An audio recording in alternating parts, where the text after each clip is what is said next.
This channel does not promote any violent, harmful, or illegal activities. All content provided by this channel is meant for an educational purpose only. Cancer Healer Center, a new beginning. এই মুহূর্তে যে খবরে নজর রাখতেই হচ্ছে টিভি9 বাংলা লাগাতার খবর দেখানোয় অবশেষে নড়ে চড়ে বসলো প্রশাসন।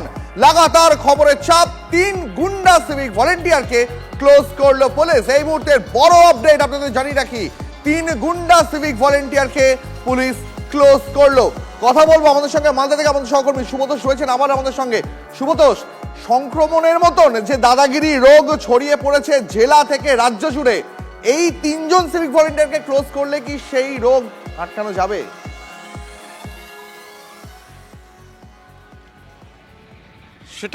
এই প্রশ্নের উত্তর তো খুব স্বাভাবিকভাবেই মানে হ্যাঁ বলা হয়তো যাবে না। কারণ হচ্ছে যে এই রোগটা এমন একটা মানে সংক্রমণটা এমনভাবে ছড়িয়ে যাচ্ছে যে বা ছড়িয়ে গেছে অলরেডি, যে সেটা শুধুমাত্র এই 3 সিভিককে ক্লোজ করলে কি হবে, ওদের চাকরি গেলেই বা কী হবে।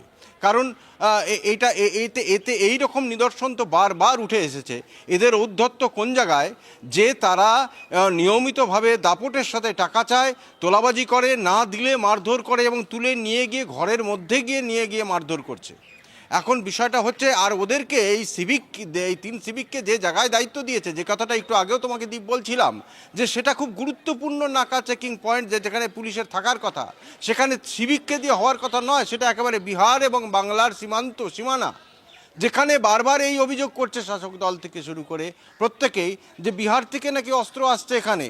তো যদি মালদায় বিহার থেকে অস্ত্র আসে, মুঙ্গের থেকে অস্ত্র আসে, তো তাহলে বিহারের সেই সীমানায় সিভিককে দেওয়া হয়েছে দায়িত্বে। আর যে সিভিক গরু বোঝাই করা গাড়ি আটকাচ্ছে এবং তার কাছে টাকা চাইছে, তো এই বিষয়টা এমন একটা পর্যায়ে, তো ফলে 3 জন সিভিককে ক্লোজ করে কী লাভ এখনো পর্যন্ত। তবে যাই হোক, যে এখন এই এত দীর্ঘ সময় পর 3 জন সিভিককে অবশেষে ক্লোজ করা হয়েছে। সেখান থেকে তাদেরকে তুলে নিয়ে এসে ডেকে পাঠানো হয়, তাদেরকে জিজ্ঞাসাবাদ করা হয়। টানা ঘটনার বর্ণনা শোনে পুলিশ আধিকারিকরা, হরিশ্চন্দ্রপুর থানার আইসি থেকে শুরু করে অন্যান্যরা তাদের কাছে পুরো ঘটনার বিবরণ শুনেছেন এবং ইতিমধ্যেই তাদেরকে ওই দায়িত্ব থেকে ওখান থেকে সরিয়ে দেওয়া হয়েছে। আপাতত তাদেরকে কোনো দায়িত্বে রাখা হয়নি। বুঝতে পেরেছি সুব্রতোষ, আপাতত অনেক ধন্যবাদ তোমাকে। 3 জন গুন্ডা সিভিককে তো ক্লোজ করা হয়েছে, কিন্তু এই শাস্তি কোট এই শাস্তি কি রাজ্যের বাকি যে সিভিকদের দাদাগিরিতে কোথাও একটা শৃঙ্খল পড়াতে পারবে? আমাদের নজর থাকবে সেদিকে। প্রেস কর্নারে এই হাফ আপাতত এখানে শেষ করছি।